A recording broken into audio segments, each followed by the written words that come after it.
चलिए 10th के सभी विद्यार्थियों को मेरा कोटि वंदन। स्वागत करता हूँ आपका विद्यालय द्वारा संचालित करके शिक्षण कार्यक्रम में।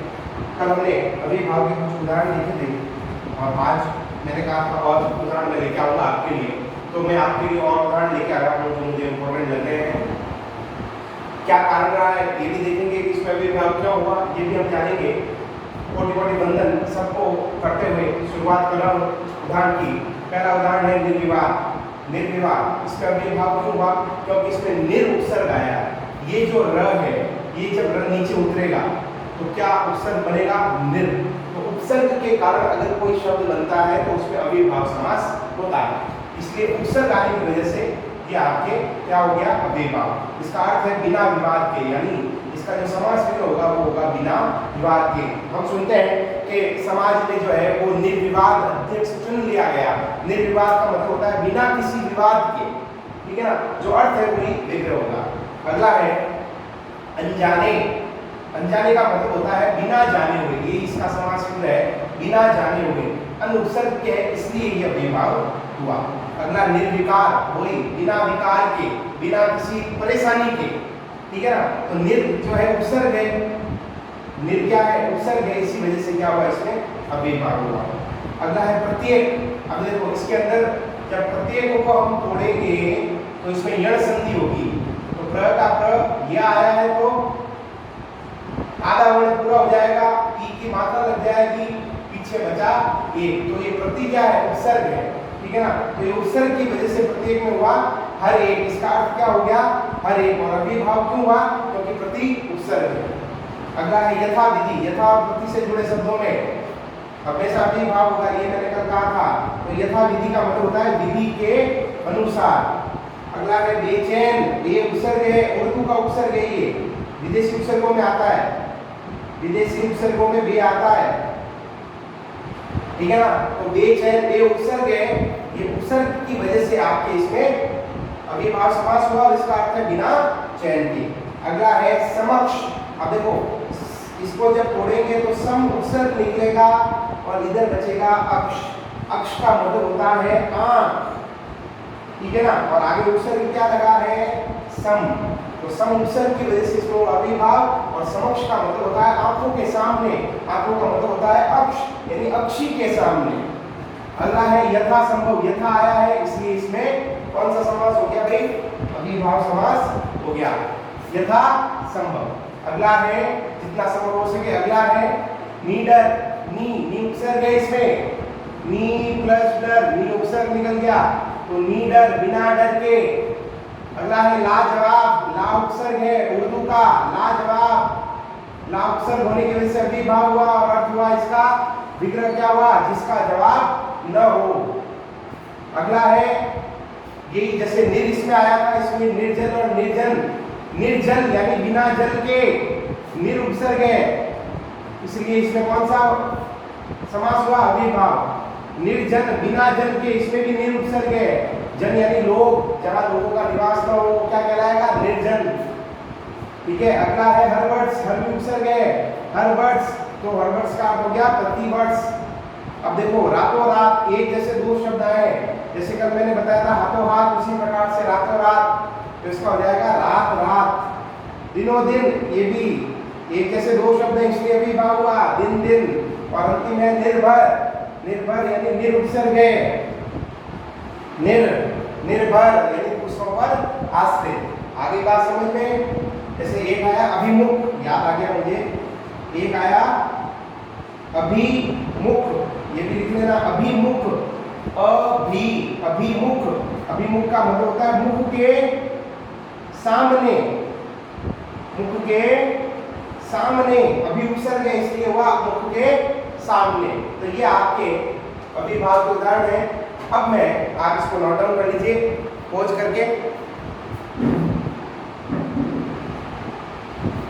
इसके बाद में लूंगा आपके अगला समास, वो है अगला समास लेंगे अपन, वो है द्विगु समास। द्विगु समास को पहले ले लेते हैं। द्विगु समास,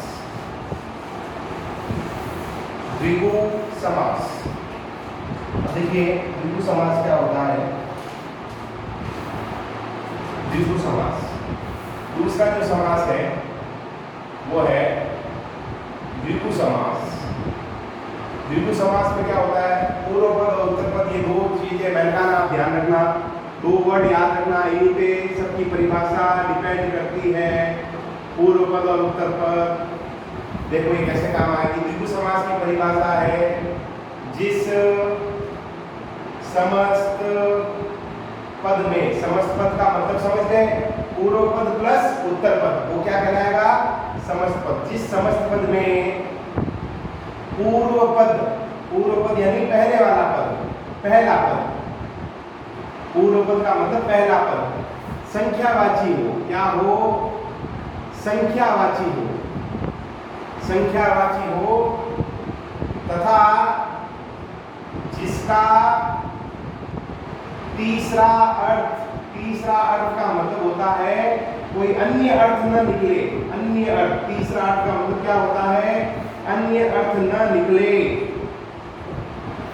उसे द्विगु समास कहते हैं। देखो क्या लिखाया, जिस समस्त पद में पूर्व पद संख्यावाची होना चाहिए, तथा जिसका तीसरा अर्थ का मतलब होता है कि कोई दूसरा अर्थ नहीं निकलना चाहिए, जो शब्द है उसका वही अर्थ हो, तो तीसरा अर्थ न निकले, वो द्विगु समास होगा। मेन तो परिभाषा है पूर्व पद संख्यावाची होना चाहिए। पूर्व पद कैसा होना चाहिए, संख्यावाची। और एक बात और, समास विग्रह करते समय जब हम इनके द्विगु समास में सब समास विग्रह करेंगे ना, तो उस समय दोनों पदों के अंत में समाहार या समूह शब्द का प्रयोग करेंगे। देखो क्या लिखाया, परिभाषा तो है पूर्व पद संख्यावाची हो, और जब समास विग्रह करेंगे तो दोनों पद कौन से, ये वाले दोनों पद, क्योंकि दो पद आते हैं, शुरुआत में कहा था, तो दोनों पद के अंत में जब समास विग्रह करेंगे तो दोनों पद के अंत में कौन कौन से शब्द का यूज करेंगे, समाहार या समूह, इन दोनों में से एक शब्द का प्रयोग करेंगे। इतना उतार लीजिए खोज करके जल्दी से उतार लीजिए इसको।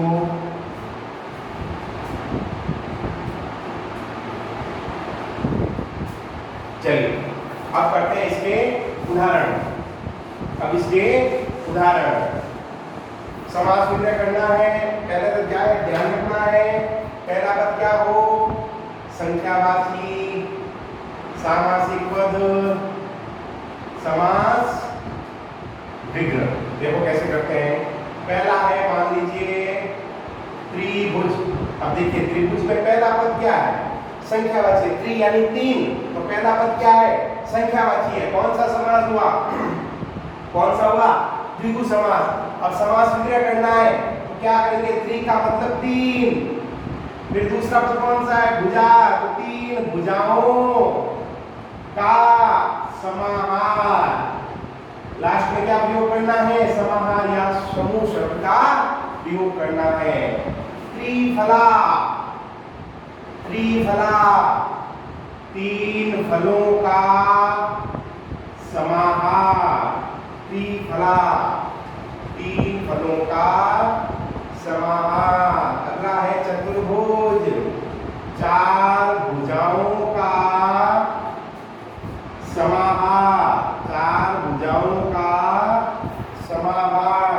अगला है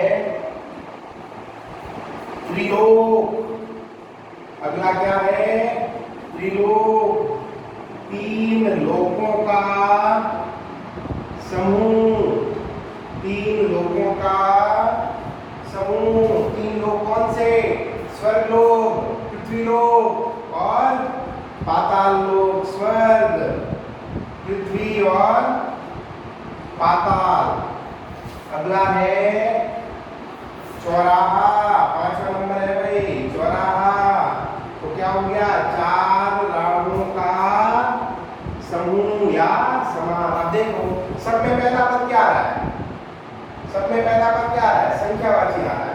और लिख लो पंचवटी, पंचवटी 5 वटों का समूह। वट का मतलब क्या होता है, वृक्ष। उतार लीजिए, 5 वटों का समूह। वट का मतलब क्या होता है, वट का मतलब होता है वृक्ष। तो 5 वटों का समूह पंचवटी, 5 वटों का समूह। चौराहा 4 राहों का समूह। त्रिलोक 3 लोकों का समूह। चतुर्भुज 4 भुजाओं का समूह। त्रिफला 3 फलों का समाहार। त्रिभुज 3 भुजाओं का समाहार। आगे और लिखिए उदाहरण, और उदाहरण है,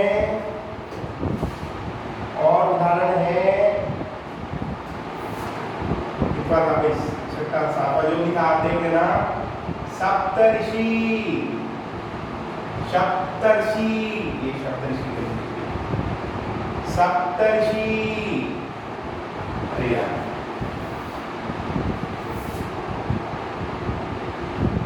सप्तऋषि पहले ये लिखा था। 7 ऋषियों का समाहार। शब्द का मतलब क्या होता है, 7। अगला है सप्तऋषि या 7 ऋषियों का समाहार। अगला है चौपाई। देखो ये इंपॉर्टेंट है, अब इसको आप ऐसे भी लिख सकते हो, भी ध्यान रखना, गलत नहीं है। सप्तऋषि कर दो या सप्तर्षि कर दो, ये एक ही बात है। या ऐसे लिख लो या ऐसे लिख लो, एक ही बात है। सप्तऋषि ये मैंने पूरा तोड़ के बता दिया, और सप्तऋषि ये आपके जो है ये जुड़ा हुआ है पूरा शब्द सप्तर्षि, और ये शब्द ऋषि भी मैंने अलग निकाल दिया, तो दोनों ही अर्थ समान है। फिर अगला है चौपाई। चौपाई 4 चौ मतलब 4 पदों का समाहार। जब हम चौपाई पढ़ते हैं तो कितने पद आते हैं, 4 आते हैं, तो 4 पदों का समाहार। अगला लिखें अष्टाध्यायी। अष्टाध्यायी, अष्ट यानी 8, ध्यायी अध्यायी 8 अध्यायों का समूह, अष्टाध्यायी। अगला लिखिए पक्षद्वय। पक्षद्वय, द्वय यानी 2 पक्षों का समूह, 2 पक्षों का समूह। अगला लिखिए चौमासा। चौमासा 4 मासों का, मास का मतलब होता है महीना, 4 मासों का समूह। अगला लिखिए नवरत्न। नवरत्न, नवरत्न यानी 9 रत्नों का समूह। अगला लिखिए 9 रत्नों का समूह। अगला लिखिए षडरस। षडरस, षड का मतलब होता है 6 रसों का समूह। ठीक है, एक और लिख लो 6 रसों का समूह। अगला है सप्तसई। सप्तसई यानी 700 पद्यों का समूह। सप्तसई 700 पद्यों का समूह। ये नोट डाउन कर लो जल्दी से।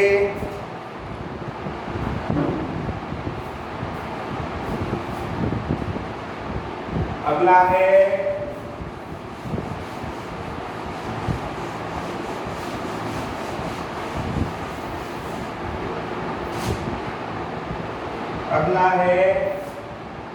सप्ताह। तो क्या हो जाएगा, 7 दिनों का समूह। अगला है सप्ताह के बाद में शताब्दी, 100 अब्दों का, अब्द यानी वर्ष, समूह, अब्द का मतलब क्या होता है? वर्ष, ध्यान रखना, शताब्दी। ठीक है, उसके बाद में है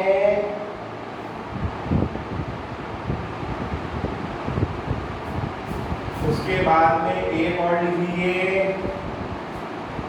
पंजाब। ये इंपॉर्टेंट है भाई, ध्यान रखना। पंजाब, जाब का मतलब होता है नदी, पन यानी 5 नदियों का समूह, 5 नदियों का समूह। तो ये था आपके द्विगु समास। आशा करता हूँ आपको समझ में आया होगा। अगली क्लास में बात करेंगे हम आगे की समासों की। जब तक के लिए धन्यवाद, नमस्कार, वंदे मातरम, जय हिंद।